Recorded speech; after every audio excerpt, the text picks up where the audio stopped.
Hello everyone. हम पढ़ रहे थे केमिस्ट्री क्लास 9th का chapter number 3 atoms and molecules और लास्ट वीडियो में हमने इसके शॉर्ट क्वेश्चन आंसर्स तक कंप्लीट कर लिया था। इस वीडियो में हम इसके लॉन्ग क्वेश्चन आंसर्स जो हैं वो स्टार्ट करेंगे। तो 50th क्वेश्चंस तक हमारे पास शॉर्ट क्वेश्चंस थे जो हमने लास्ट वीडियो में कवर कर लिए। 51st क्वेश्चन जो है वो लॉन्ग क्वेश्चन है, तो स्टार्ट करते हैं वहाँ से। पहला है मतलब 51st है, state the law of conservation of mass, give one example to illustrate this law. मतलब हमें एक law of conservation of mass जो है वो बताना है कि क्या वो लॉ कहता है, और फिर एक एग्जांपल की मदद से हमें उसे इलस्ट्रेट करना है, मतलब हमें उसे एक्सप्लेन करना है। So law of conservation of मास क्या कहता है? Law of conservation of mass states that in a chemical reaction, एक केमिकल रिएक्शन में the total mass of product is equal to the total mass of reactants, that is there is no change in mass। मतलब अगर कहीं भी कोई chemical reaction हो रही है तो उसमें जो उसके रिएक्टेंट्स का मास होगा और जो उसके प्रोडक्ट्स का मास होगा वो हमेशा इक्वल होगा, मतलब मास में कोई चेंज नहीं आएगा। ठीक है, हम एक तरीके से ये भी कह सकते हैं कि मास can neither be created nor be destroyed in a chemical reaction, the total mass of products and total mass of reactants is always equal। Example के लिए हम एक रिएक्शन ले लेते हैं, कैल्शियम कार्बोनेट हमने लिया एक रिएक्टेंट जो है 100 ग्राम का। अब जब हम इसको हीट करेंगे तो ये ब्रेक हो जाएगा, ये जो ट्राइंगल है एरो के ऊपर इसका मतलब है हीट। तो जब हम इसे हीट करेंगे तो ये ब्रेक हो जाएगा कैल्शियम ऑक्साइड में और साथ में CO2 गैस रिलीज़ होगी। तो यहाँ पे जो ये कैल्शियम कार्बोनेट है ये 100 ग्राम है, कैल्शियम ऑक्साइड जो है वो 56 ग्राम है और जो CO2 है वो 44 ग्राम है। तो आप देख सकते हैं रिएक्टेंट्स का मास 100 ग्राम है और ये इक्वल है प्रोडक्ट के मास के सम के, जैसे 56 प्लस 44 अगर हम करते हैं तो हमारे पास कितना आता है 100 ग्राम। तो so mass of reactants is always equal to mass of products. Next question में हमें सेकेंड लॉ स्टेट करना है, state the law of constant proportion और give one example to illustrate this law. 51st वाला जो था मतलब law of conservation of mass है, सिंपल लॉ है, नीचे वाला भी सिंपल है, थोड़ा सा मतलब इसमें हमें ज़्यादा लिखना है। So law of constant proportion क्या कहता है?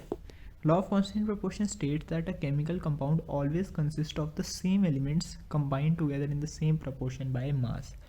मतलब कि कोई भी अगर एक केमिकल कंपाउंड है तो उसमें हमेशा सेम एलिमेंट्स प्रेजेंट होंगे और वो एलिमेंट्स सेम रेशो में, सेम प्रपोर्शन में कंबाइंड होंगे बाय मास। एग्जाम्पल जैसे अगर हम लिए वाटर का, तो वाटर अगर दुनिया के किसी भी कोने में है, वाटर का जो मॉलिक्यूलर फार्मूला होगा मतलब उसका केमिकल कंपाउंड जो होगा उसमें हमेशा दो सेम एलिमेंट्स रहेंगे, मतलब दो ही एलिमेंट्स रहेंगे। कौन कौन से? हाइड्रोजन और ऑक्सीजन।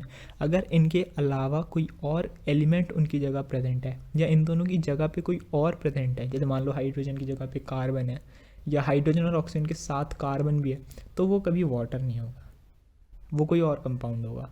ठीक है, वाटर हमेशा हाइड्रोजन और ऑक्सीजन से ही बनेगा। और हाइड्रोजन और ऑक्सीजन तो हो गया हमारा फर्स्ट पॉइंट कि consist of the same element. ठीक है, मतलब मैंने अभी बताया कि जैसे वाटर सिर्फ हाइड्रोजन ऑक्सीजन से बनेगा, वो यहाँ तक हो गया। और उसके आगे combined together in the same proportion by mass, की जो कंबाइंड होंगे वो दो एलिमेंट्स वो भी हमेशा सेम प्रपोर्शन से होंगे, मतलब कि हमेशा उसका फॉर्मूला H2O ही रहेगा। दो हाइड्रोजन के लिए हमेशा एक ऑक्सीजन वहाँ पे रहेगा। हाइड्रोजन का मास होता है 2, ऑक्सीजन का मास होता है 16, मतलब ऑक्सीजन मॉलिक्यूल है तो उसका 16 होता है, और 2:16 मतलब 1:8। तो जो वाटर है उसका हमेशा मास 1:8 रहता है। ठीक है, H2O होता है ना, एक हाइड्रोजन का मास होता है 1, तो 1 × 2 2, और ऑक्सीजन का मास होता है 16, तो 2:16, तो हो जाएगा 1:8। ठीक है, सो ये होता है law of constant proportion. Next हम बढ़ते हैं question number 53, state the various postulates of Dalton atomic theory of matter. और फिर उसी के दो सब पार्ट्स हैं हमारे पास। Which postulate of Dalton atomic theory can explain the law of conservation of mass and which postulate of Dalton atomic theory can explain the law of constant proportion. तो सबसे पहले तो हम डाल्टन के दो लॉज डाल्टन के जो atomic theory थी वो देख लेते हैं, और उसके बाद फिर देखते हैं कि कौन कौन से पोस्टुलेट वो दो लॉज को सेटिस्फाई करते हैं या एक्सप्लेन करते हैं। सो 53 का फर्स्ट पार्ट है, the various postulates of Dalton atomic theory are. कौन कौन से होते हैं? सबसे पहले कि all matter is made up of small particles called atoms. जितने भी हमारे अराउंड मैटर है वो सारा छोटे छोटे पार्टिकल्स से बना हुआ है और उन पार्टिकल्स को हम कहते हैं एटम्स। सेकेंड पॉइंट उन्होंने दिया था atoms can not be divided, जो गलत है, आपको पता होगा इस वक्त। Atoms can neither be created not destroyed, atom को हम ना क्रिएट कर सकते हैं ना डिस्ट्रॉय कर सकते हैं। Atoms are of various kinds, atoms जो होते हैं वो अलग अलग काइंड्स के होते हैं, ठीक है, जितने काइंड के हमारे पास एलिमेंट्स होते हैं उतने काइंड के एटम्स होते हैं। All the atoms of a given element are identical in every respect, किसी भी एक गिवन एलिमेंट के जो एटम्स होते हैं वो हमेशा सेम होते हैं। मतलब अगर कहीं पे आयरन का एलिमेंट है तो उसके जो सारे एटम्स होंगे वो सेम होंगे। बट ये चीज़ भी अभी हमने गलत पढ़ी है कि ये पॉइंट भी गलत था, क्योंकि हमने डिस्कवर करे हैं आइसोटोप्स, ठीक है। और उसका सेकंड और जो सिक्स पॉइंट है atoms of different element differ in mass size and chemical properties, ये दोनों पॉइंट्स एक तरीके से इसके गलत हो गए थे, क्योंकि जो सिक्स वाला पॉइंट है वो आइसोटोप्स गलत कर रहे हैं और जो अगला वाला पॉइंट है वो आइसोबार्स गलत कर रहे हैं। क्योंकि आइसोटोप्स क्या है? सेम एलिमेंट के दो अलग अलग एटम्स, और इन्होंने क्या कहा है कि एटम्स तो अलग हो ही नहीं सकते एक एलिमेंट के, लेकिन हैं। तो ये जो पॉइंट है ये गलत है। Similarly atoms of different element differ in mass size and chemical properties, अब इसमें ये कह रहे हैं कि जो दो अलग अलग एलिमेंट्स के जो दो डिफरेंट एटम्स होंगे उनका मास हमेशा अलग होगा। बट जो आइसोबार्स हैं वो क्या होते हैं? दो अलग अलग एलिमेंट्स के दो डिफरेंट एटम जिनका मास सेम है। सो वो इस पॉइंट को गलत साबित कर रहे हैं। Seventh point, chemical combination between two or more elements consist in the joining together of atoms of these elements to form molecules of compound। in short मतलब कि जब भी कोई केमिकल कॉम्बिनेशन होती है तो इन एलिमेंट्स के एटम मिलकर कंपाउंड के मॉलिक्यूल्स बनाते हैं, ठीक है। एलिमेंट्स के एटम कंबाइन होकर कंपाउंड्स के मॉलिक्यूल बनाते हैं during a chemical combination. Next,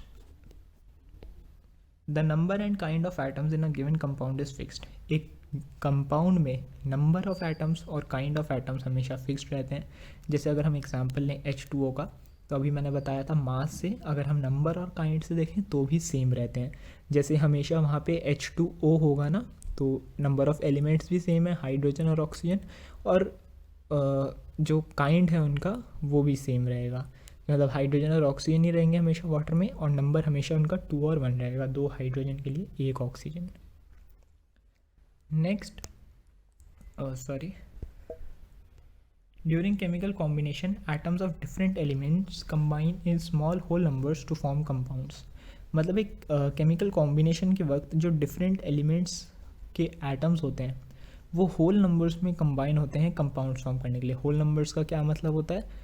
1 2 3 4 up to infinity. But इसमें हम क्या नहीं इंक्लूड करते? फ्रैक्शंस एंड डेसिमल्स, ठीक है, क्योंकि कोई भी एटम फ्रैक्शन में नहीं हो सकता ना। 3.5 एटम्स का क्या मतलब है? 3 एटम्स और फिर आधा एटम, ऐसा तो कुछ नहीं होता। सो जो केमिकल कॉम्बिनेशन होती है एटम्स अलग अलग एलिमेंट्स के हमेशा स्मॉल होल नंबर्स में कंबाइन होके कंपाउंड्स बनाते हैं, ठीक है। Next, atoms of same element can combine in more than one ratio two form more than one compound. CO क्या होता है? Carbon monoxide. CO2 क्या होता है? Carbon dioxide. CO3 क्या होता है? कार्बन ट्राइऑक्साइड, मतलब कार्बोनेट होता है एक तरीके से। सो ये जो अलग अलग कंपाउंड्स है ये अलग अलग रेशो में जुड़ के, अलग अलग एलिमेंट्स जो हैं ये डिफरेंट रेशोज़ में जुड़ के डिफरेंट कंपाउंड्स बनाते हैं। सेम एग्जांपल हम ऑक्सीजन के लिए भी ले सकते हैं। 2 ऑक्सीजन मिलके 2 O मिलके ऑक्सीजन बनाते हैं, ऑक्सीजन का मॉलिक्यूल, जबकि 3 O मिलके ओजोन का मॉलिक्यूल बनाते हैं, ठीक है। H2O जो होता है वो वाटर होता है, H3O जो होता है वो वाटर नहीं होता, वो हाइड्रोनियम होता है, मतलब वो अलग कंपाउंड होता है, ठीक है। सो ये इस पॉइंट का एग्जांपल हो गए। अच्छा, अब यहाँ पे 10 पोस्टुलेट्स हमने लिख लिए डाल्टन के। हमारा जो फर्स्ट पार्ट था क्वेश्चन का वो कंप्लीट हो गया कि डाल्टन के क्या क्या पोस्टुलेट्स थे वो हमने बता दिए। अब जो ये बी पार्ट पूछ रहा है वो पूछ रहा है कि which postulate of Dalton atomic theory can explain the law of conservation of mass, और सी पूछ रहा है which postulate of Dalton atomic theory can explain the law of conservation constant proportion. मतलब कंजर्वेशन ऑफ मास कौन justify कर रहा है, law of constant proportion कौन जस्टिफाई कर रहा है। सो देख लेते हैं। Law of constant conservation of mass कौन सा पॉइंट हमें वेरीफाई करवा रहा है कि atoms can neither be created nor be destroyed in a chemical reaction. मतलब एक केमिकल रिएक्शन के वक्त एटम्स ना बन सकते हैं ना डिस्ट्रॉय हो सकते हैं। अब ना एटम्स बनेंगे ना एटम्स डिस्ट्रॉय होंगे, मतलब उनका जो मास है वो हमेशा सेम रहेगा, क्योंकि अगर एटम्स बढ़ते तो उनका मास बढ़ता, एटम्स कम होते तो उनका मास कम होता। बट ऐसा नहीं हो रहा, ड्यू टू विच एटम्स मतलब ये जो पॉइंट है कि atoms can neither be created nor be destroyed, ये बता रहा है कि जो मास है वो सेम रहेगा। एंड कांस्टेंट प्रोपोर्शन वो बता रहा है ये वाला पॉइंट कि the relative number and kind of atoms in a given compound is fixed. कि कांस्टेंट प्रोपोर्शन क्या कहता है कि वो फिक्स्ड मास के रेशो में, मतलब जो उनका रेशो होगा बाय मास वो फिक्स्ड रहेगा। तो अगर रेशो बाय मास फिक्स्ड है तो इसका मतलब ये है ना कि उनमें एटम्स भी हमेशा सेम होने चाहिए और उनका नंबर भी हमेशा सेम होना चाहिए। तो वो पॉइंट कौन वेरीफाई कर रहा है, ये वाला पॉइंट कि the relative number and kind of atoms in a given compound is always fixed. Next question 54th, what is the significance of symbol of an element, explain with the help of example.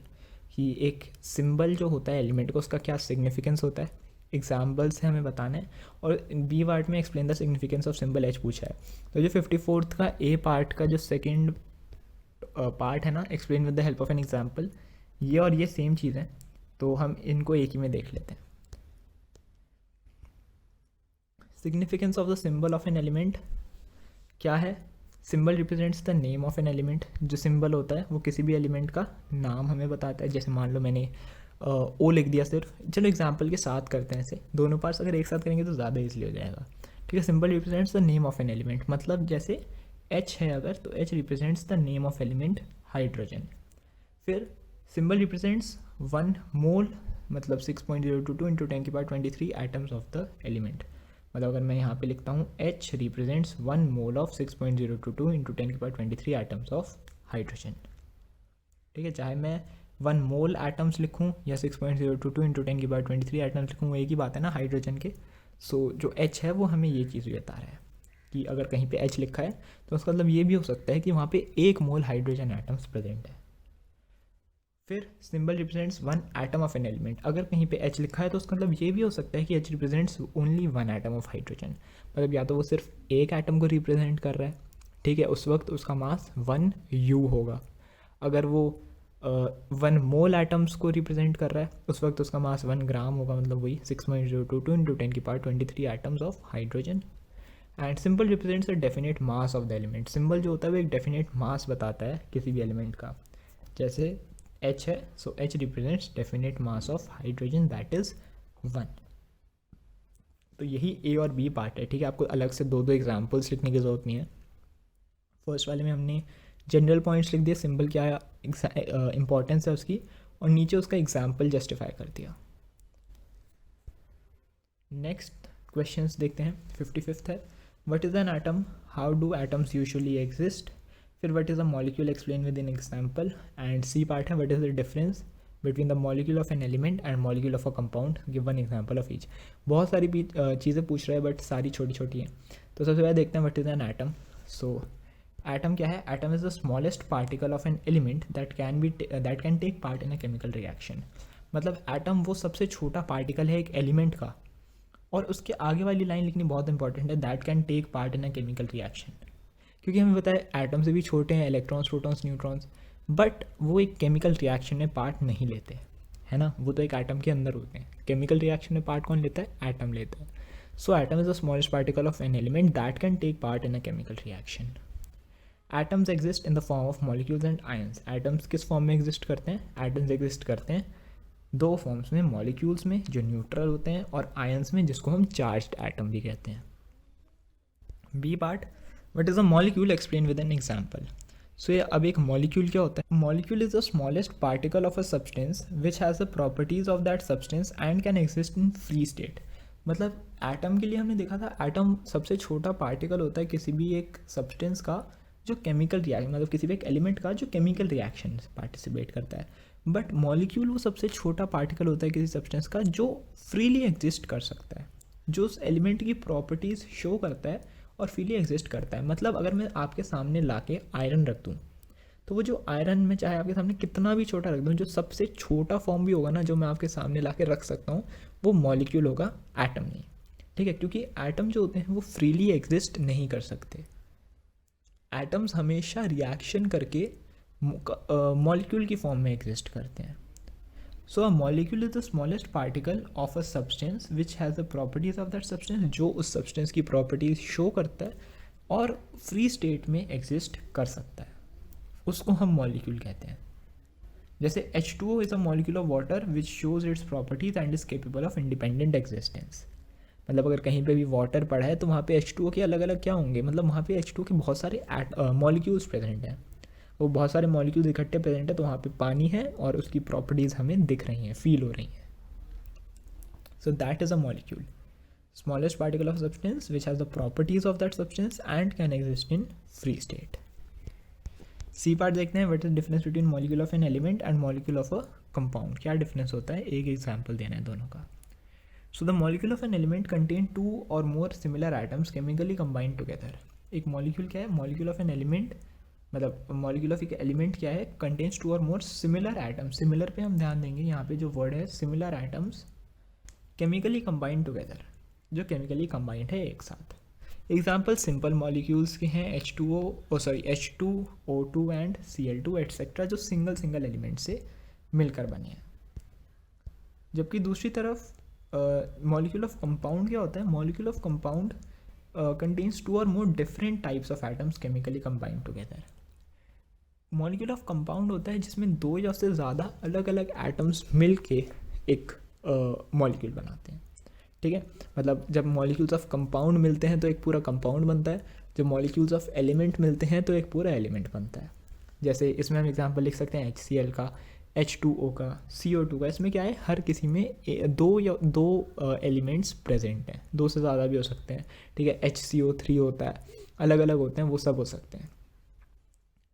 So ये था simple difference between molecule of element and molecule of compound में, कि molecule of element में सिर्फ एक element के atoms present होते हैं एंड मॉलिक्यूल ऑफ कंपाउंड में 2 या से ज़्यादा अलग अलग तरीके के atoms, types of atoms chemically combined रहते हैं।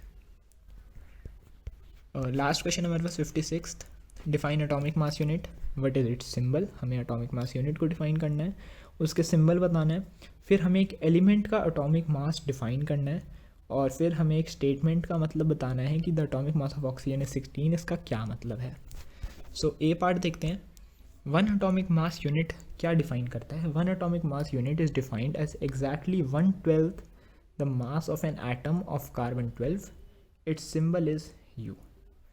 डेफिनेशन इसकी कॉम्प्लेक्स है, ठीक है, चाहे वो एटॉमिक मास हो, चाहे वो मॉलिकुलर मास हो, फार्मूला मास हो, इन सबकी थोड़ी डेफिनेशन थोड़ी सी मुश्किल लगती है, बट चीज़ बहुत ही सिंपल है। ठीक है, डेफिनेशन याद रखनी है, क्या होता है एटॉमिक मास यूनिट, वो हमें डिफाइन करते हैं exactly 1/12 the mass of atom of carbon 12। Carbon 12 का जो मास होता है वो 12 यूनिट्स होता है, और किसी भी 1 एटॉमिक मास यूनिट होती है उसका 1/12, तो ये हो गया 1U। तो 1 एटॉमिक मास यूनिट हमारे पास आ गया। सिंपल लेमन लैंग्वेज में एटॉमिक मास होता है किसी भी एक एटम का मास, है ना, ये चीज़ आपको पता है एटॉमिक मास क्या होता है। अब लेकिन अगर हमें लिखना हो, जैसे हम अगली डेफिनेशन देखेंगे एटॉमिक मास की, और यहाँ हम देख रहे हैं एटॉमिक मास यूनिट की, तो इसमें हमें प्रॉपर लिखना है।